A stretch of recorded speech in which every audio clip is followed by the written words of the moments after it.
आज हम एक बेहद गंभीर सामाजिक मुद्दे पर चर्चा करेंगे। बाल विवाह। क्या यह परंपरा हमारे संस्कृति का हिस्सा है या बाल अधिकारों का हरण?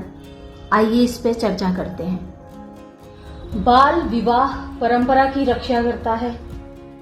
बाल विवाह समाज और बच्चों के लिए हानिकारक है। हमारे पूर्वजों ने बाल विवाह की परंपरा इसलिए बनाई थी ताकि लड़कियों और लड़कों की सुरक्षा सुनिश्चित हो सके। समाज की संरचना और घर की इज्जत बचाने के लिए यह जरूरी था। कई परिवारों में जल्दी शादी से लड़कियों की सुरक्षा बनी रहती है, लेकिन आंकड़े तो कुछ और कहते हैं। यूनिसेफ की रिपोर्ट के अनुसार वेस्ट बंगाल में अभी भी बाल विवाह की घटनाएं सामने आती हैं। इसके कारण लड़कियों की पढ़ाई रुक जाती है, उनका मानसिक और शारीरिक विकास बाधित होता है और स्वास्थ्य पर गंभीर असर पड़ता है। क्या ये सुरक्षा उनके अधिकारों के हरण से ज्यादा महत्वपूर्ण है? परंपरा निभाने में समाज की शांति और संतुलन भी है।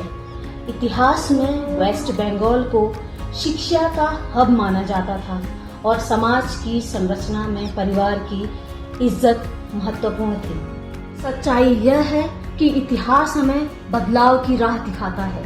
1905 का स्वदेशी मूवमेंट इंगित करता है कि अंग्रेजों को डर था कि बंगाल के लोग शिक्षित हो रहे हैं। स्वामी विवेकानंद और ज्योतिबा फुले ने महिलाओं और बच्चों की शिक्षा को बढ़ावा दिया और बाल विवाह के खिलाफ आवाज उठाई। शिक्षा और बचपन को कभी किसी परंपरा से नहीं कमतर समझा जा सकता, लेकिन जल्दी विवाह से परिवार की चिंता और सामाजिक जिम्मेदारी कम होती है। ये बहाना सिर्फ दिखावा है।